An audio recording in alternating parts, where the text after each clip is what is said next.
All right, we're going to have fun tonight. This is going to be really interesting because we have a panel of some people who will have a lot of information for you and can answer a lot of questions you may have. I'm going to just welcome to the Young Creators Project. I'm Litt. I'm the program director of music here at KCRW. And for those of you who aren't yet familiar with what we're doing, we just launched our inaugural Young Creators Project earlier this month. Here's the deal. It's a 3-month-long submission-based program where LA-based creators under 21 can submit their work to KCRW for the opportunity to be featured across our channels. And I think that, and so this month, March, we're really focusing on music. Next month is April, which is National Poetry Month. We'll be focusing on poetry. And in May, we'll be focusing on the visual arts. So for those of you who are involved in all the different disciplines, there's sort of 3 opportunities. But since we're a music station, we thought we would start with the music. Out of curiosity, and I don't know if you can put in the chat or Liv, if you can read it. How many of you guys are young creators who have submitted to the program? I don't know if somebody can pop me a number, that would be awesome. Anyway, let us know, and somebody let me know the number. So we're glad you're here. This is the first event of our series. We are super excited to answer all of your music industry questions. And we put this panel together because as we all know, all of us on the panel know from experience, the music industry specifically can be pretty confusing and intimidating, and I would argue completely intimidating for artists. I remember, my interest in radio and music. I'm not a musician. I'm a DJ, but I'm not a musician, came when I was in high school, and I would, I had a cassette recorder where I would record all the college radio shows at the University of Richmond radio station and then try to figure out what the songs were. And they were all things I never knew and never heard until I started getting into college, and I worked in college radio. I worked at an independent record label, and love has continued with the non-commercial radio. So so that's a little bit about me, but I'm really happy we could get this panel together. And please, please, please throw questions into the chat. I want to introduce you to our panel. First up, Anthony Valadez, our very own Anthony Valadez. He's a longtime KCRW DJ. He is currently the co-host of Morning Becomes Eclectic. He is the founder and host of Alternalida. That's not it. Alternalido. Alternalido. I'm working on it. Anyway, it's part of, in 2021, it was on K-Rock, Audacity, It's spotlighted emerging Latinx talent. Out of radio, he's hosted and co-produced 3 seasons of Crate Diggers for Fuse TV and deep dive into vinyl. The remix that you heard at the top of the show was Anthony remixing Golden Years by David Bowie. And Anthony, say hello. Hey, everybody. I'm so excited that you're all here. I could feel your energy, and I'm definitely looking forward to all the questions. Yeah. Okay, I'm going to now introduce Brett Gurewitz. Now, Brett is the co-founder and guitarist of Bad Religion, and Brett really helped guide the ethos of punk rock out of the underground and into the forefront of modern culture. He started Epitaph Records, which is an artist-first record label, and in 1998, he signed the iconic artist, Tom Waits, and founded Anti Records, which was dedicated to serving a more eclectic roster. So Brett, can you say hello to everybody? Hi, everybody. Great to be here. Looking forward to talking to y'all. All right. I want to introduce next Josh Berman. Josh Berman grew up in LA as a young jazz and rock musician. And when he graduated, he started working in music marketing and streaming at Warner Brothers, Nonesuch, Warp, and Loma Vista. Now, after something like 20 years at record labels, Josh has moved over to the management side of the music industry at Really Happening Management. Roster includes names Flying Lotus, Thundercat, Cinematic Orchestra, and looking forward to hearing his perspectives tonight. Josh? Hello. Also very happy to be here, and as a lifelong Angelino and KCRW fan, thank you guys for having me. Yeah, of course. So next up, Parker Glenn. So Parker, while attending Cal Poly San Luis Obispo, spent his years running the campus radio station KCPR, and because I was a college radio girl too, and booking shows for the Central California community. After graduating, Parker moved back to Los Angeles and quickly became one of UTA's up-and-coming agents, booking artists like FKA Twigs, WizKid, Polo and Pan, Arca, love Arca, and Benny Sings. And with the I guess what you would say with his DIY spirit from college radio, Parker continues to be committed to scouting and developing unsigned LA-based talent. Names you may know, Dorian Electra and Daisy. So that's a little bit about what Parker's up to. Parker, say hi. Hey, everyone. Thank you. Hi. So welcome, everybody. I would love for us to start quickly with, could you guys go around and give all of us sort of an example of what a day in your life looks like, because we have you from all different parts of the music business. And Brett, I'm going to start with you. So day in my life looks like wake up, feed the dogs, give the kids breakfast. I've been working remotely now for 2 years. We went into remote work mode some time ago. But I guess, I run Epitaph and Anti Records, and I have a publishing company called Mothership, and I also have a merchandising company called Kings Road. Right. And I, typically, it'll be a morning meeting first thing in the day with a label side, where everybody gets up in the morning and we have our coffee together, and we have just a quick 10-minute meeting about what's important that day. Which is usually, on any given day, we'll have, we'll be launching digital singles. We'll be launching videos. We might have a tour commencing. We might have, somebody on the Rocket Hour with Elton John. There's a lot of moving parts. And so we all touch base and start the day together from our remote area locations and talk about what's important on that day. And then, from then on for me,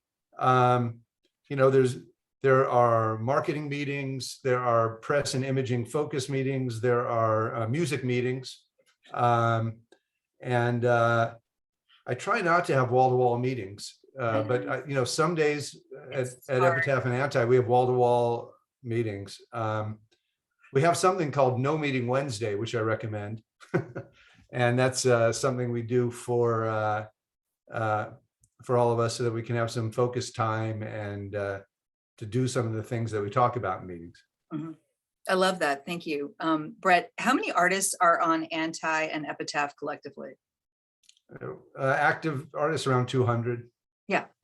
So that's a lot, just to give you all a sense of sort of the volume.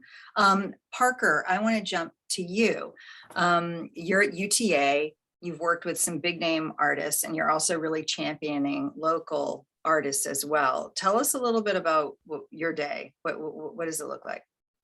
My day starts like checking unhealthily emails right from the get-go.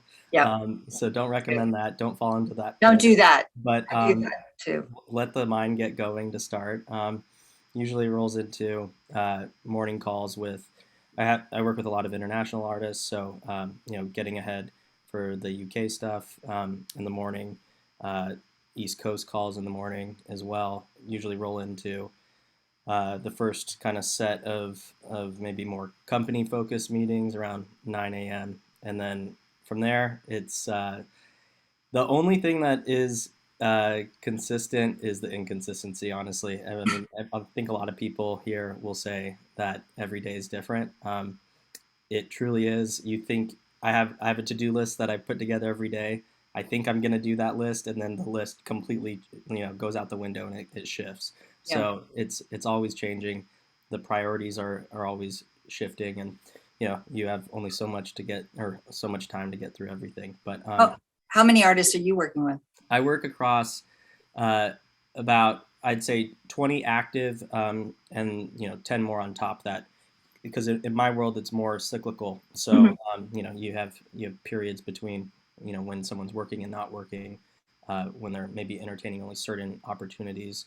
And just for clarity too, my job is predominantly just focusing on the live shows and bookings, from festivals to, you know, club shows, private events, and then our company as a whole also focuses on things outside of just music events. So it Right. could be book deals and branding deals, etc. So it ranges a wide scope. Yeah, right. But I think the live booking thing is a really important part when That's people. the core. That's what I do. I book shows. Yeah.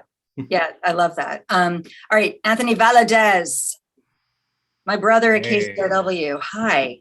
What's good? What's good, Litt? How you doing? I'm good. Great. I know a little bit about your day. If you follow Anthony on Instagram, you know a lot about his day. But talk about what you do with Morning Becomes Eclectic, because I've been really intrigued to watch your workflow with Novena and how you work. Well, we're constantly looking for new music. So a lot of times I do what's called scrapes. I like to see what's existing on playlists. Also see like what other stations are playing and kind of check and see if I'm missing anything. That begins at 5:45 in the morning. I get up, I'm looking for new music. I'm going through emails. And then we execute this show at noon. And then once we're done, we have meetings. But then before I go to bed, I also love looking for new music. So it seems like I'm always looking for new music, also checking the inbox, seeing what comes in there and exploring. It's kind of like being Indiana Jones. Like, it's hard to go to bed because you always feel like you might be missing that cool remix that's sitting in your inbox or on Bandcamp. So I'm always exploring. So my day is always searching. Yeah. Well, I mean, because I dovetail with you a lot. People say, how long does it take to prepare your show, or what do you do for show prep? And I always just say my life is show prep. I feel like that's all I do all the time. It's all I think about it when I'm driving in the car, mixes and whatnot. And so anyway, all right, Josh, you give us a quick update. We've got some questions too. So tell us about you. What does yours look like? Sure. Well, interestingly, I've come from the label world like Brett. I've worked at indie and major record labels for the past 20 years. And it's been a very fascinating change over the last 6 months, where I went from something that felt comparatively very structured, where you had your Monday marketing meeting, or your Monday check-in meetings, your Wednesday marketing meetings, your Friday, release checklists or whatever, to now on the management side, it's kind of pure chaos. And I actually love it. What made you decide to go to management? It's interesting. I had started my career as an intern at Warner Jazz. And the thing that made me love the job so much was the connection that I had with these artists that I loved. And I was getting to sit in rooms with them and help them make decisions about their career or the marketing plans on their records. And I just felt so connected to the artists. And just through the winding path of my career, I felt, especially during the time of COVID, where there's not shows, there's not festivals, there's not conferences, there's not the regular dinners and hangs with the artists. I just felt kind of disconnected. And I figured, well, a manager is the most connected person I can think of to the artist. And Interesting. I just happened to be very, I worked hard, but I also was very lucky to maintain a close friendship with Flying Lotus and his longtime manager, Dominic Smith. So right. When I wanted to make that change, it was an easy attempt at a new job for me. But so the interesting thing is, I wake up in the morning. Our day-to-day manager, who really helps keep everything running, happens to be based in London. So my first thing I do is I call her. I update her on everything she missed while she was asleep, so that everyone's on the same page. Right. And then we just sort of figure out, okay, well, what decisions need to be made today? What things were lingering from yesterday, the previous week? What new things came online overnight for her? What are the top priority things that need to get done? And inevitably, a million things will happen between when we have that conversation and then when we talk to the artists about what decisions need to be made. That either have usurped that, or new priorities have come in, or things have changed. So I always thought, if in 20 years of working at labels, like, what does a manager do all day? And I'm kind of still figuring that out, which I love. It's very fun. So yeah. Well, I think one thing the five of us can agree on is that we love what we're doing and that we're very lucky, very blessed to be working in what we actually, it's like live to work or work to live. And, I think it's an interesting distinction for all of us. I have a question from the chat. I'm going to throw this out. I'm a bedroom musician and songwriter interested in selling or publishing my songs. How would I go about doing this? This is, I don't know, I think you have a handle that I can't read, Ephraim. So I know nobody here specifically in publishing, but no doubt, Brett. I am. Yeah, well, actually you are. Okay. Can you take that one?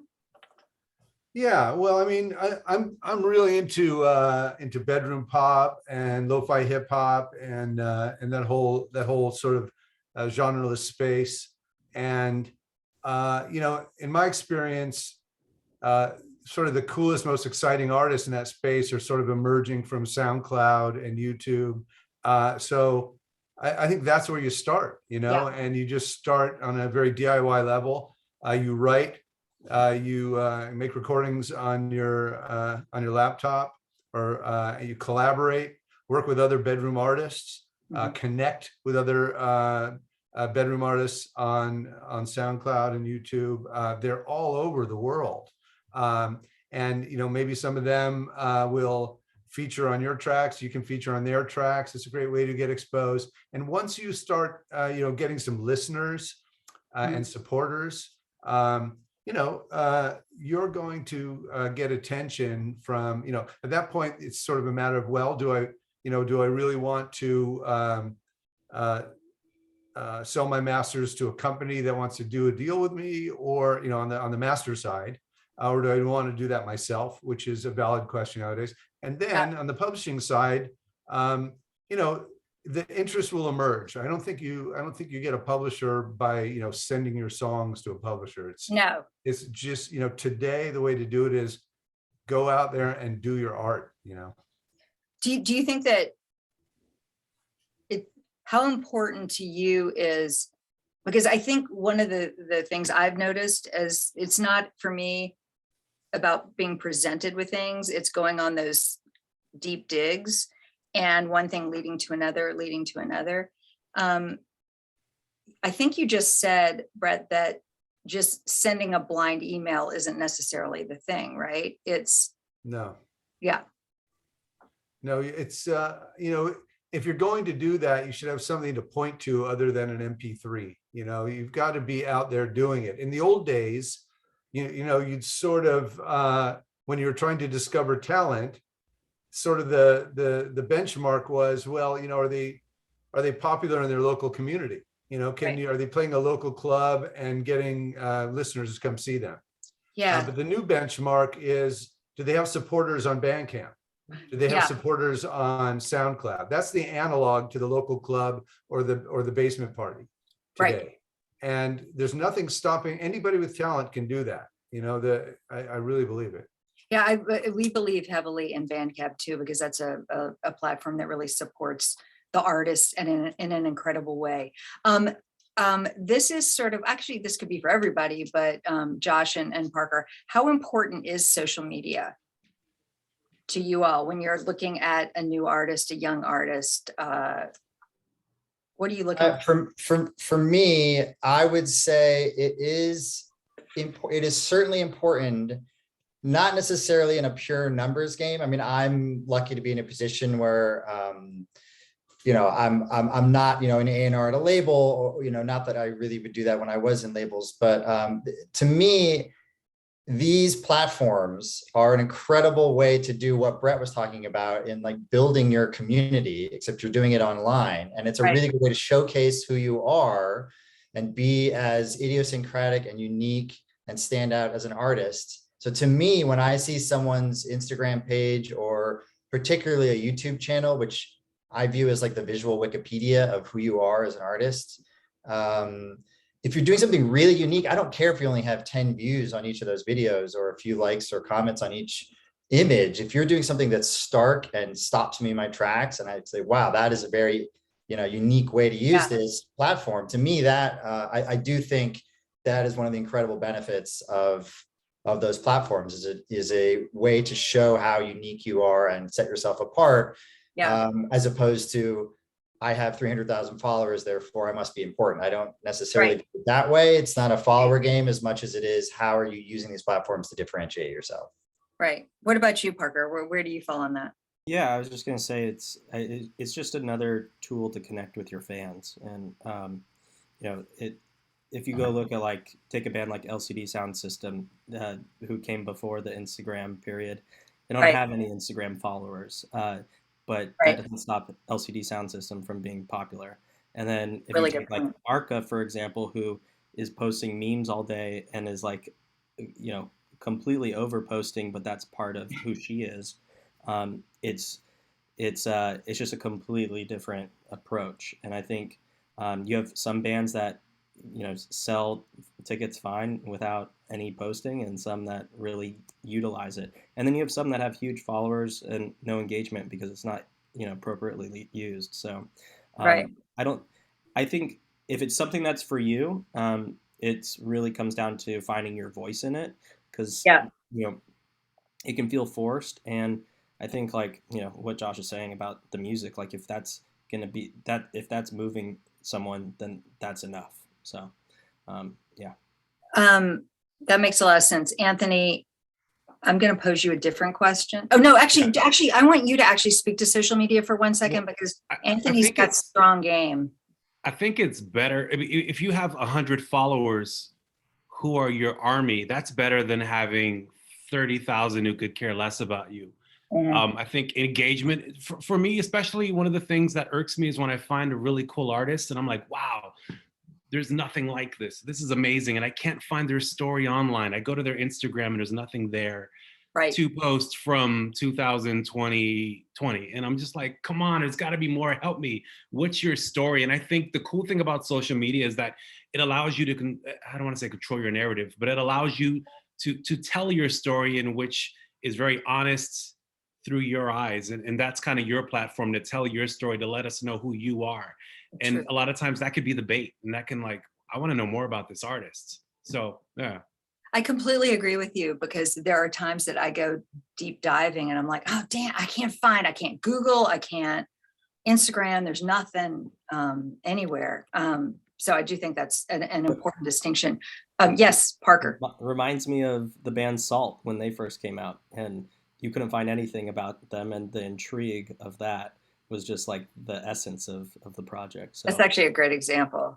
That's a great example. Okay, I'm getting some questions that are coming over here, which is why I'm not looking at you all. Let's see.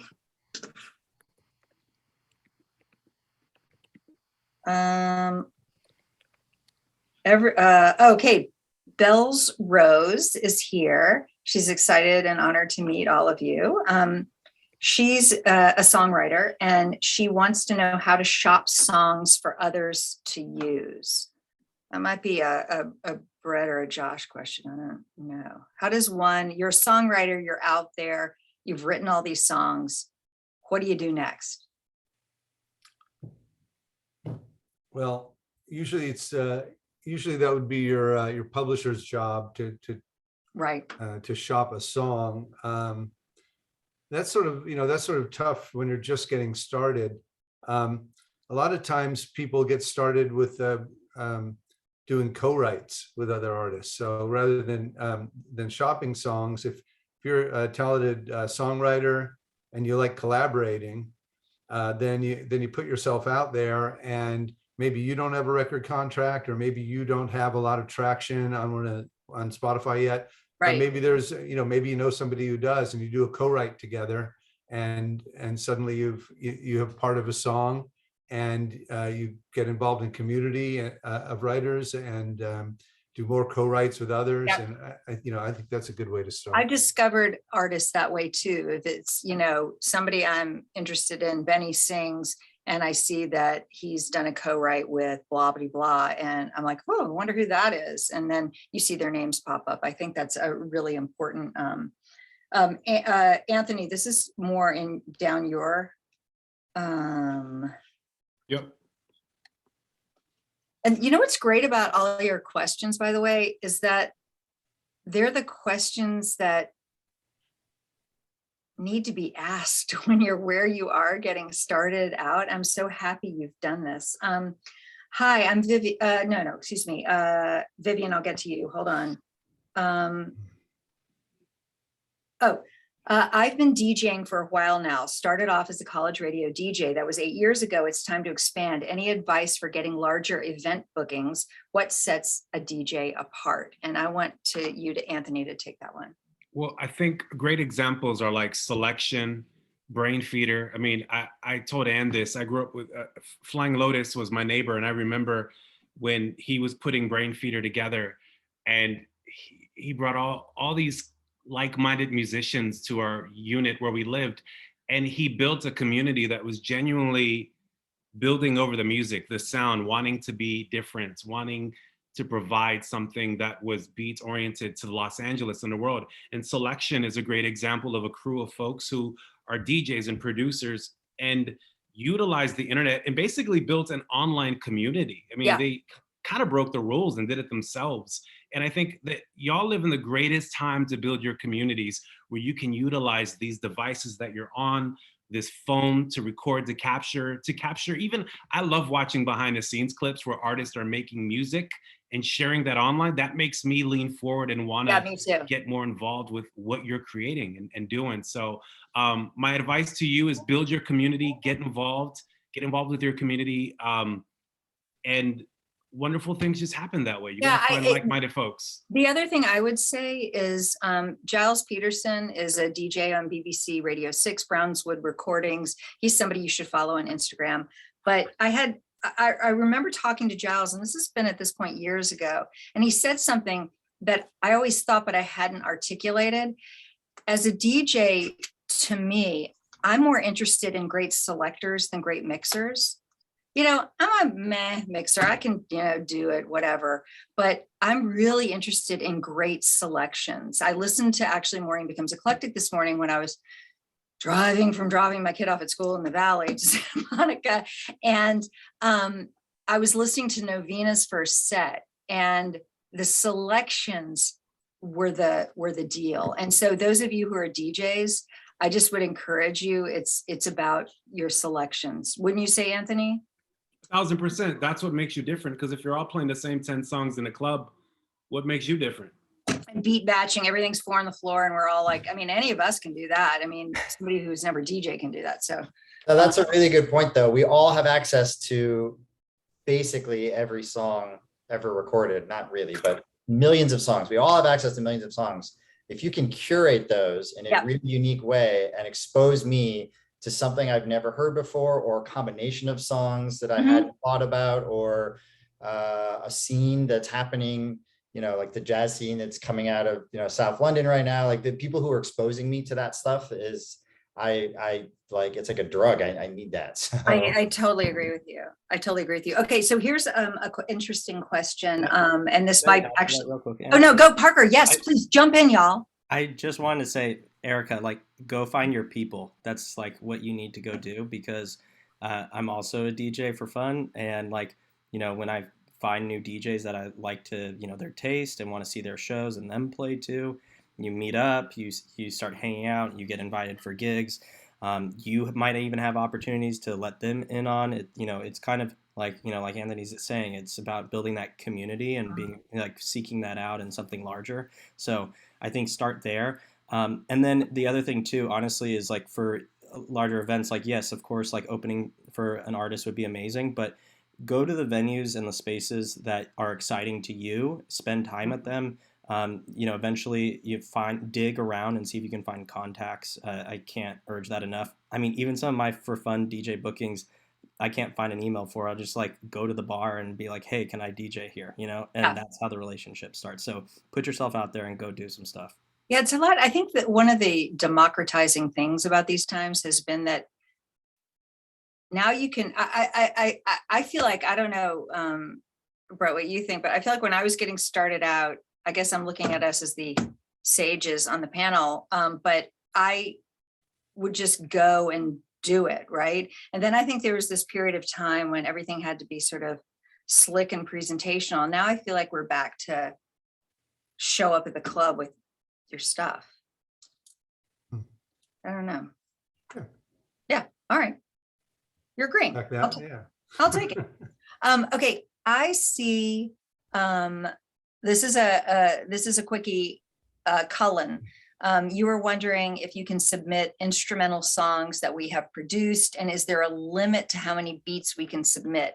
There is no limit, but what I would suggest to you is to curate. Don't send me 25 tracks. Send me your 3 most interesting. That I will listen to, and I'm sure the others on this panel would agree with me on that, right? All right. Okay, Vivienne, I am now coming back to you. Thanks for having me on the meeting. I've written quite a few people already, but I was wondering, how's the best way to get feedback on my music? I want to hear honest reviews from people who really know what they're talking about. And this can apply to every single one of you. But Brett, I'm going to ask you. Well, I mean, I think you start by asking advice from people who've come before you and have a lot of experience. You know, people like Josh or Parker or Anthony or myself. I know that obviously I can't work with every artist who sends me music, but if somebody emails me music, and I'm happy to give an opinion. In fact, it's refreshing when somebody says, "Hey, can you give me feedback on my music?"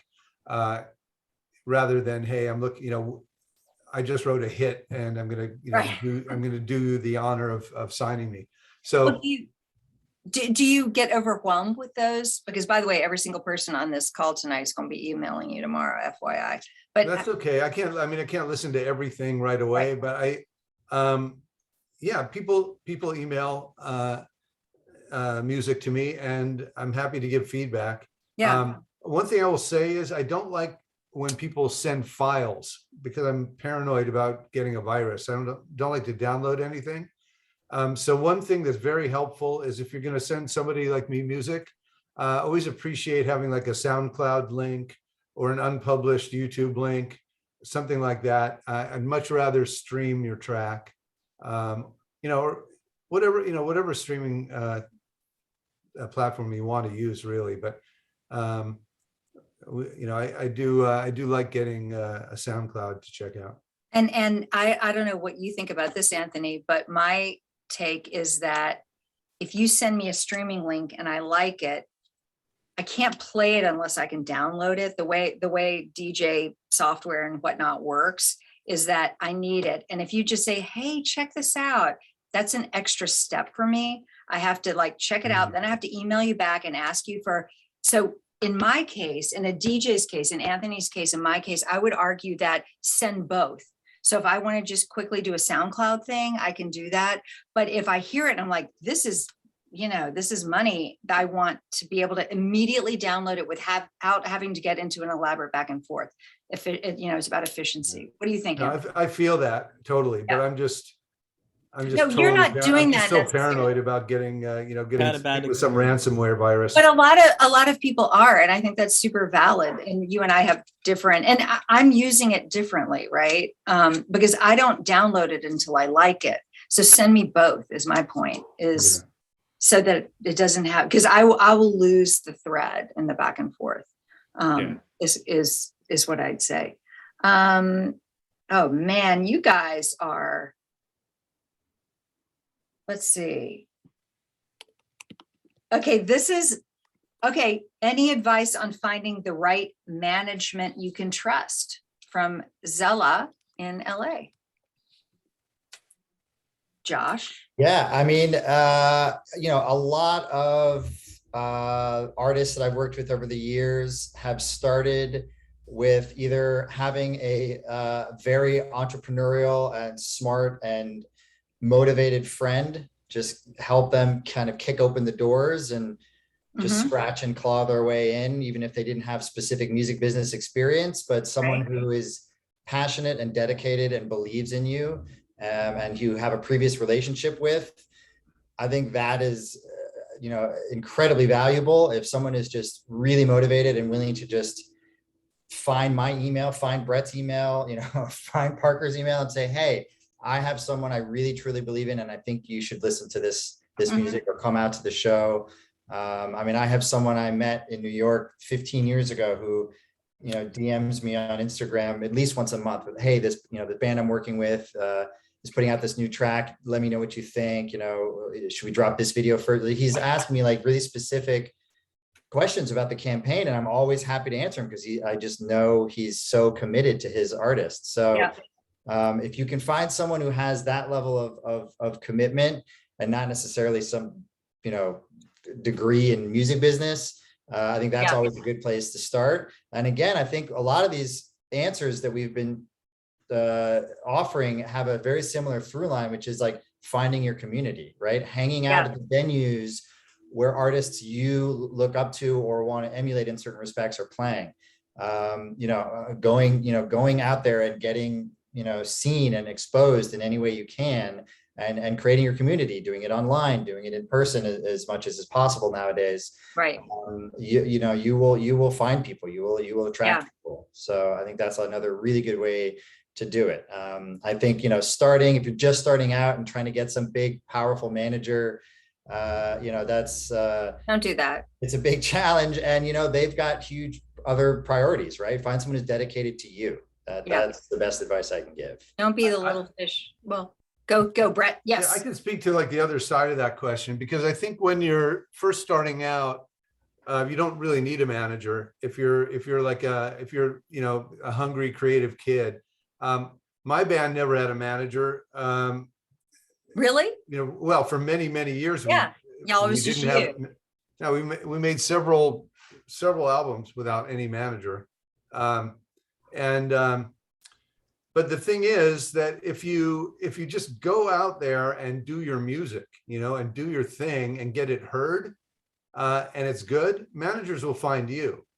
And so then the question is, how do you discriminate between the good ones and the bad ones, right? Because there's some managers out there that are jive and will just take advantage of you. Mm-hmm. And then there are some great managers who will add value and help you and treat you well and contribute. And that's really hard. I'm not sure I exactly know the answer to that. But what I think is, no, go ahead. Sorry. Yeah, I would say don't be too eager to get a manager when you're in the beginning, right? Because then you're just being vulnerable. I'd say do your art, let the managers find you. And then I would say, the good ones are the ones that you would want to hang out with at the Echo, right? If it's some guy that makes you uncomfortable to chill with, that's not a good manager, right? So that's the first litmus test. And beyond that, I will just advise you, don't sign anything at all at first, and don't sign anything without an attorney ever. Okay. Yep. Good advice. Because really good advice. If a manager comes to you and says, hey, I'm a manager and here's this and that, we sign it and I can do this for you, that's probably a bad sign. Yeah. No, I completely agree. And your whole DIY or, probably the reason you started up Epitaph and Anti has to do with the fact that you were able to make all these albums without a manager. You're going to have to be a business person a little bit in order to make a dent, right? I think people say that, but music is creative and business is creative. At least, being an artist manager is a creative job. It's not, I guess I'm co-signing what you're saying, which is that if it's somebody you want to hang out with at the Echo,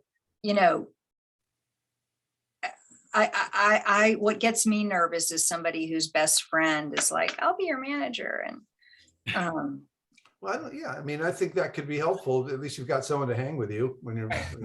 That's true. I think to further Brett's point, though, and I totally agree. If someone does approach you, find out who else they manage and go talk to those people, because they will give you a more honest answer than the potentially shady manager. Absolutely. That's a good one. Yeah. Okay. So I have a couple of really interesting questions and I want to get to both of them.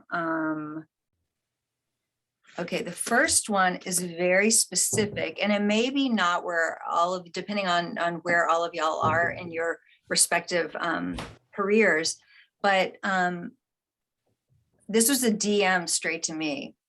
If you had a few label offers, what's the best approach to choosing one from the other? Anybody? I mean, for me, like, it is so incredibly important to surround yourself with people who understand what you are trying to do, who understand your art, who can help you heighten that, can help you bring your music to the marketplace in a way that they fully understand what you're trying to do, or can at least help you figure out what you're trying to do. The amount of times I've seen artists take a check because there's an extra zero on it and come crawling back afterwards saying, man, I made a mistake. We should have gone with a team that understood me creatively and understood my vision.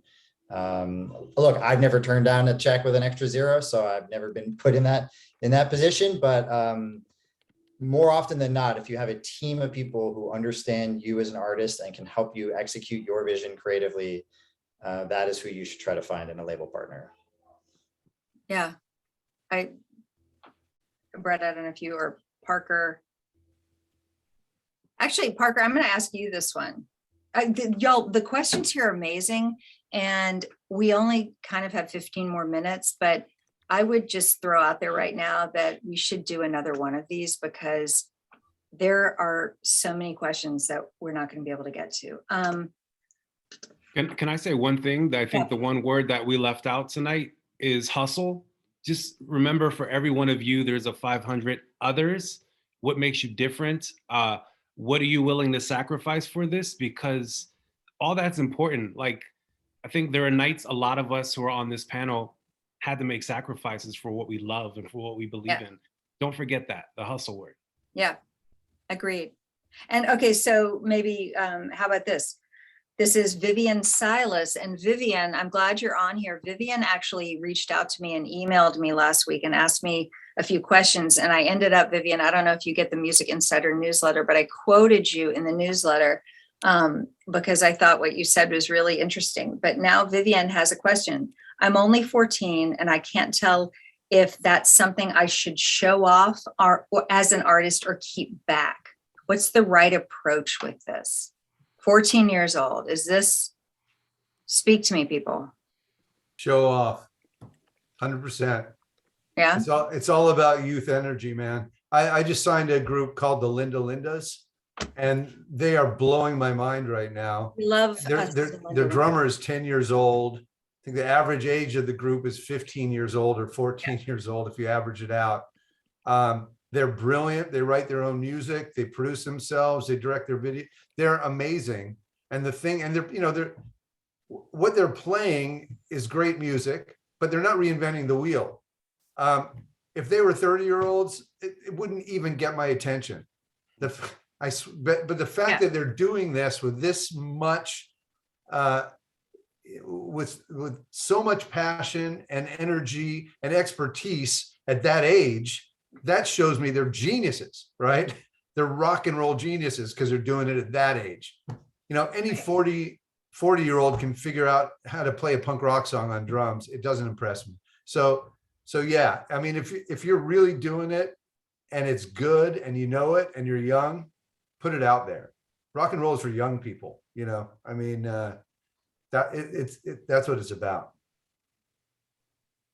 Yeah. Anyone who's not young in here, sorry. I'm not young anymore. I'm not young either, but if I had been 14 and heard you say that, I think that's really important. And I do feel the responsibility. I have a son who's 15. He's not at all interested in music, but there's so many things I want to share with him that I wish I had known when I was 15.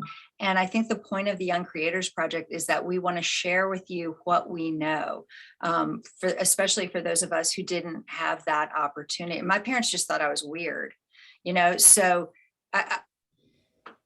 share and ask questions. That's super, super important. You know, my son's a baseball player and he talks to his coaches. He doesn't even know what I do for a living.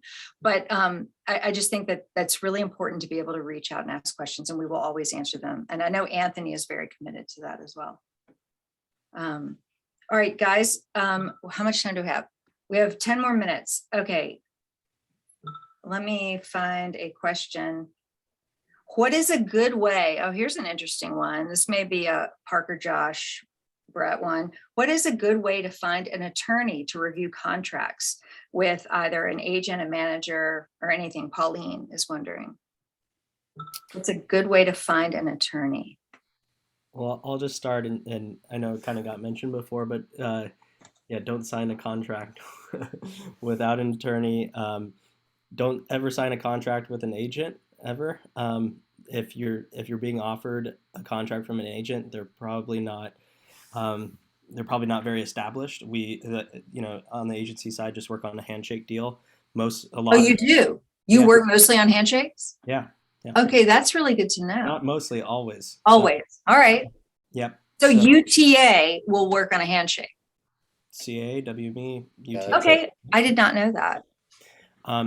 The point is, and that's where we establish trust, is if you're not happy with the job we're doing, there's no reason why the relationship should be sour or forced. That's an important part to how I personally like to run my business, especially. So, yeah. But in terms of finding an attorney, well, before you even find an attorney, you want to kind of know what you're looking for. And I think something that you need to be looking for is someone who specializes and handles music contracts. That's going to be super important. In terms of who you're finding, I mean, there are a lot of firms out there, small and big. As far as getting in there, you definitely want to start with your close circle and see if you can spread from there. You wouldn't believe all the times that I hear about, some attorney just signed someone new who is like 4 points removed from this person, got introduced through family, right. Those kinds of things. Because go to your family and friends, because they'll know attorneys who then can say, talk to this music attorney. And that's usually how it ends up happening. It's definitely a word of mouth thing. So Brett, I'm going to push back on something you said about the if you're over 40 comment. I'm going to keep her private because she DM'd me privately. She says, so people over 30 should give it up. And what I want to say to you is, I think Brett was making a very specific point. There's an artist, and I know, Anthony, you know about her. Her name's Danielle Ponder. She's in her 40s, and she has sent us some music that has freaked us out beyond. You don't have to be 14 to make a dent. If you're 14 and you're 10, celebrate that. But, right? I mean, wouldn't you agree with that, Brett? What I would say is that if you're an older person, as I am, and you're not established yet, and you want to establish yourself anew, for the first time, it's hard. It's important to be doing something groundbreaking, right? Yes. If you're doing some competent blues rock and you're 40, I'm sorry if it sounds ageist. I don't give a fuck. You're not going to get signed, No, I think you're right. And I think it comes down to being what's interesting to me, because often we get music and I don't even know who the people are or how. I mean, it's what I do is so different from what Brett, Josh, and Parker do, but I don't necessarily even know one way or the other, which is also an interesting place to be. And as a generalization, I would say that you're right, Brett, but I would say, we're all this. Okay, here's my thing is that I'm a late bloomer, right? I was a late bloomer when I was a kid, when I was a teenager.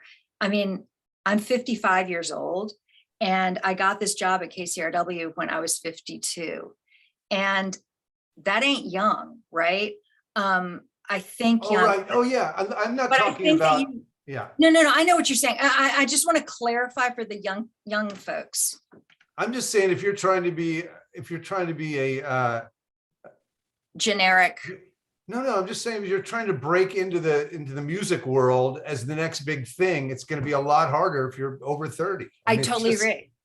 You know, I'm not saying you can't become a DJ at KCRW. You know what I mean? No, it's not even about being a DJ. It's about, I mean, I was a DJ. Or a program director. Yeah, or, no, you know, but whatever. I'm just saying. You can still different work in the people. music business, you know? Yeah, but- you absolutely can. I just think, to your point, Brett, it's really important to have something super special, because the attention, I mean, Parker and Josh weigh in. The Lindas are going to get, I mean, that's spectacular, right? They do their guerrilla takeover of the LA Public Library or whatever. But if you're doing something special, I don't know. Yeah, no, I mean, I think the impetus of a lot of these conversations, and the conversations I had with my colleagues and when I was at labels, is like, yeah, are you doing something really interesting and unique and special, to your point? And if you are, you know, it doesn't necessarily matter how old you are. If to me, like, I've really loved working campaigns with artists like Andrew Bird, who on his 12th record, as a marketer, it was like, okay, well, how am I going to get new fans or existing fans to care? I have 11 Andrew Bird records. What makes me want this 12th record? That to me is an incredibly fun and interesting and creative marketing experience of, or, you know, taking someone who's been sort of in the doldrums and resurrecting their careers. So it's like, you know, as marketers and teams, you know, I think there's, you know, challenges and fun and successes that we can point to for, you know, older artists. But that Andrew Bird record was incredible. He had Tony Berg produce it. There was amazing players. Like, he was doing something that was really awesome, right? Beautiful. So that was like, you had the secret sauce. It was just about getting, you know, figuring out how to get people to pay attention. Right, So, right. And Not to I cut work you with off. Tom Waits, who's 72. He's not 27. Okay, that was that's quoting him, because I just hung out with him last week. He said, "I'm 72, Brad. I'm not 27." Which of my next records sound like? I love Yeah. Tom Waits. And it's like Tom Waits is an Right, but he didn't start when he was 72. But anyway, I'm just saying, like, for a guy who sounds like him, it would. Yeah, I hear you. I hear you 100%. I guess here's what I'm going to say, guys. This conversation tonight is for folks 21 and under. You know, there's no reason somebody in their 30s, 40s, 50s, 70s can't make music or make impactful music. But I would agree with Brett I'm a lot more interested in what Vivian at 14 is doing than the random, as you said. This is so, I feel like I'm saying something shitty, but. And real quick, just have fun. Just have fun and express yourself and make meaningful music. We live in crazy times, y'all. Break the rules, be disruptors, have fun, enjoy life. Life is short. Express yourself. We love you. We support you. Thank you. We were going in the weeds. No, I feel that, Anthony. I'm sorry if I offended anybody who's older. No, I don't think you did at all. I think it's about, somebody asked that question. I think it's a super valid question, and all of us come at it from really different angles. And some of us started early and some of us didn't. So it's all cool. Okay, I'm going to switch gears. Let me ask y'all a question. It is 7:57. Are you guys willing to go till 10 after 8, or do you have to go? Can y'all go till 8:10? Is that okay? Because I've got some really great questions here. And I would love to run them by you guys. Hold on, stand by.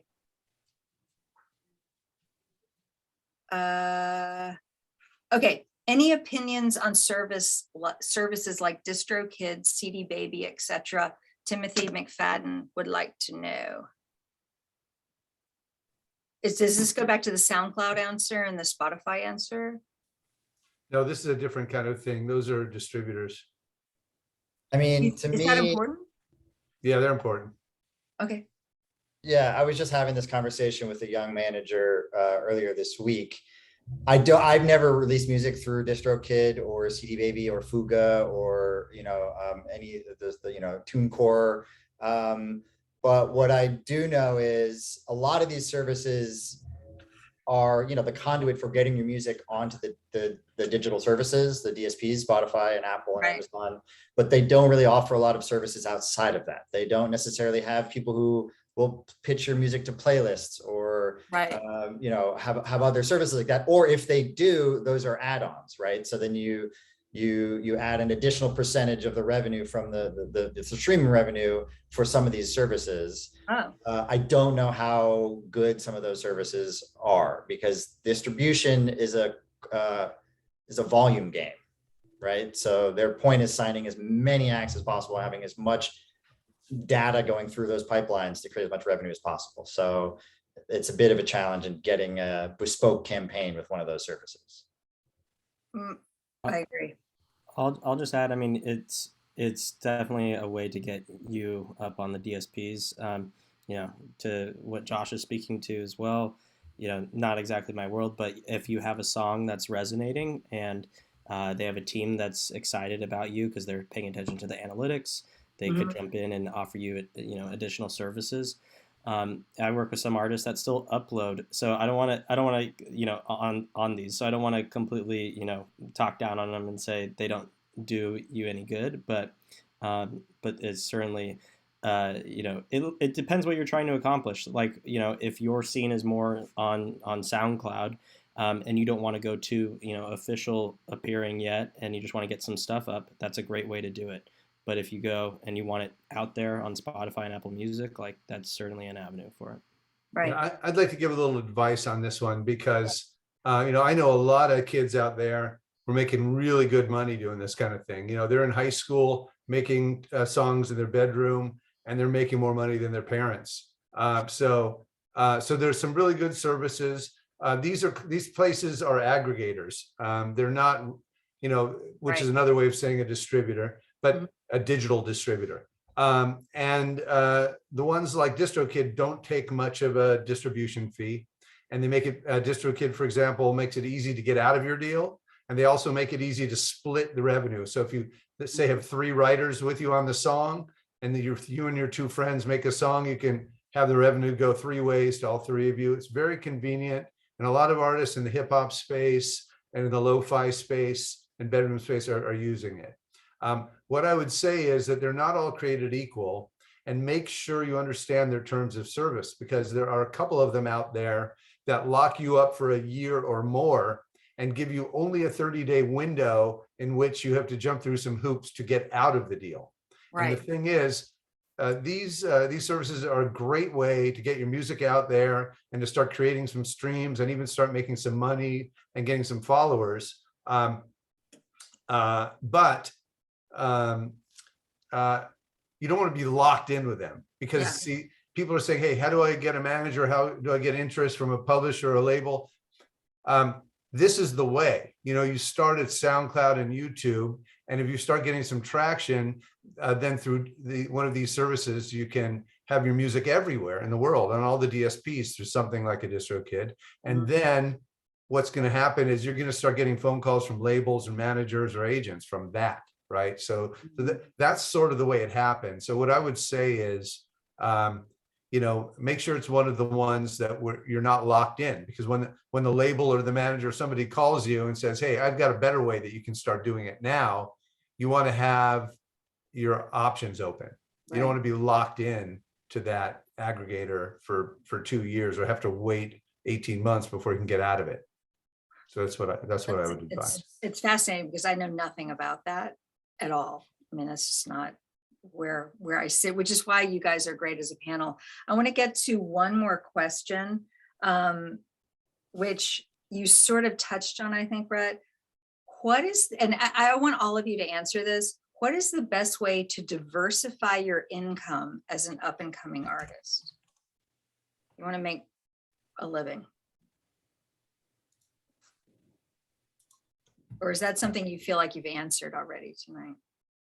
Well, No, I mean, I think we live in a fascinating time now, and the way that the internet has democratized ways to expose your music is fantastic. It's also made it a lot more crowded, obviously. But if you think about like the amount of content that is now in our faces and in our ears, that content needs music.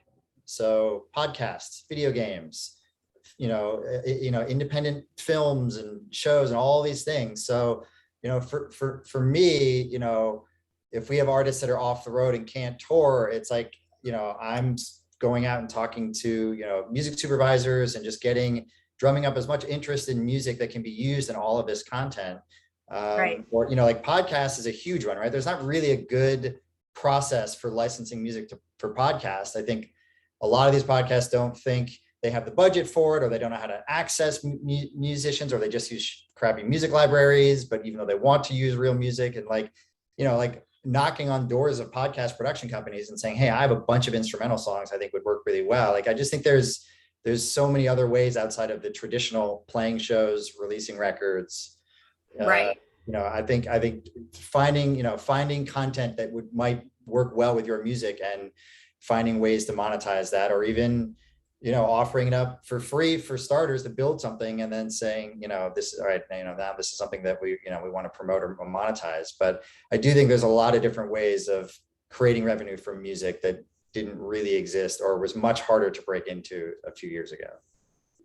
Parker or Brett or Anthony, do you have? Also like Patreon, I've noticed a lot of folks are putting out remixes and exclusive. I know musicians are creating their own Patreons and putting out their own exclusive podcasts. And I just think that's brilliant. Also, if you're a DJ, you probably already know this, but I know DJs that are making rent doing Twitch and live streams. And I'm just like, whoa.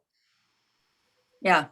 Yeah, I'm sure Kenny Beats did not go to school for how he's making money right now, but he is an amazing model for how to make money, not from the traditional paths. Well, not that we're making money, but I would argue that probably every person on this panel did not go to school for the way they are making their living now. Maybe you did. I sure as hell didn't. Okay, here's what I want to leave everybody with tonight. And I'm throwing this back to the KCRW events team who's running this event. I hope we can do another one of these, because I have so many unanswered, interesting questions that I think are important.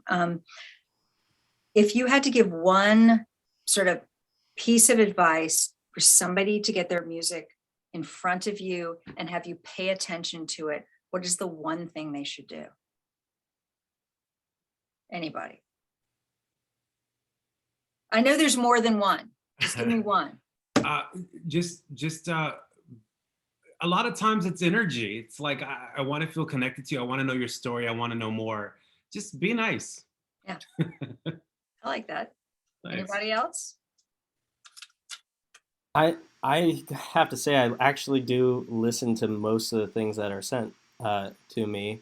And I have to say too, the ones that are less crowded and more just focused on the music, and then a little bit maybe at the bottom about yourself is cool. But I think it pay attention to who you're sending it to. If you just blind copy a bunch of people, Absolutely. It's gonna go in the trash. But if you are paying attention to, what I'm working on and how it might be connected to what you're excited about and what you're making, that always, resonates with me. And I mean, it's just like making friends. Like the people that you connect with are the ones that, there's the back and forth of being excited about each other. Right.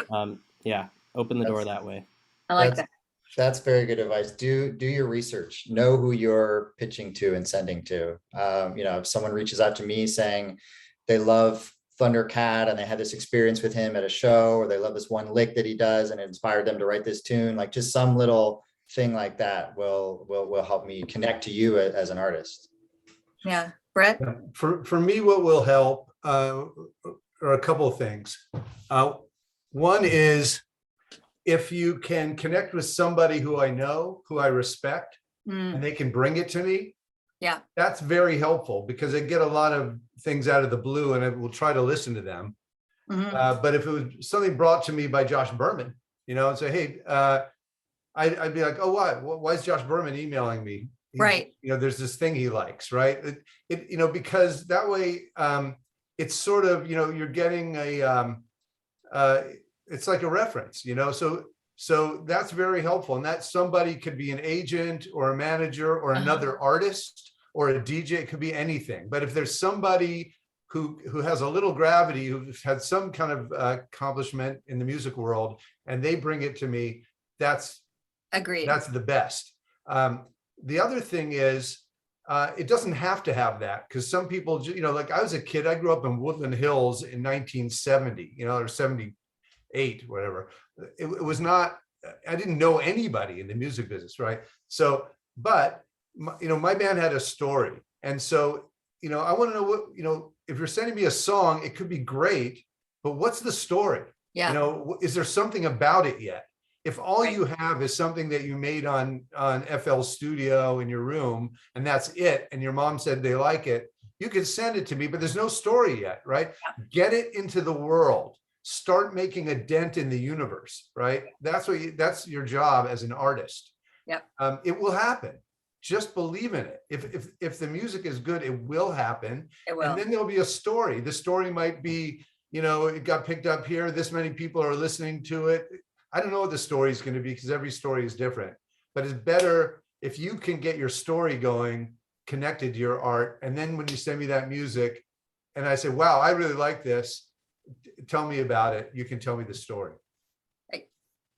100% and 100% on what all of you said. And if I were asked the same question, I would say a version of everything you guys have said tonight. It's really important. One thing I didn't get on as we wrap up here with the women on this call is just the challenges of being a woman in the music business. And if you want to reach out to me, I put my email ann.litt@kcrw.org. If you want to reach out to me, feel free to, because that's also something. And plenty of people have challenges, so it's not just women, but that was my situation. Anyway, y'all, I want to thank you guys. This panel is incredible. And I just, Parker, Josh, Brett, Anthony, thank you for giving your Wednesday night to us. It's just invaluable firsthand insight into the music industry. Thank you. And I hope everyone here learned something new. If you're an artist who's under 21, go to kcrw.com/young creators and submit something to our program before the end of the month. We are listening to every single thing we get. We have a giant music department panel who is listening to every single thing we get. And send it now. You can also hit up our events team if you have questions. They're the ones who are running this, events at kcrw.org. But most importantly, reach out, send us your music. We would love to hear it. I can't wait to share. And by the way, somebody also asked in the chat if we're going to do a showcase or when we're going to debut things. We want to put a lot of your music on the air at the beginning of April. So send us what you have. And also we'll share it with panelists as well. So thank you, panelists. Thank you, audience. You guys Thank you, Ann. are amazing. Peace. Thank you.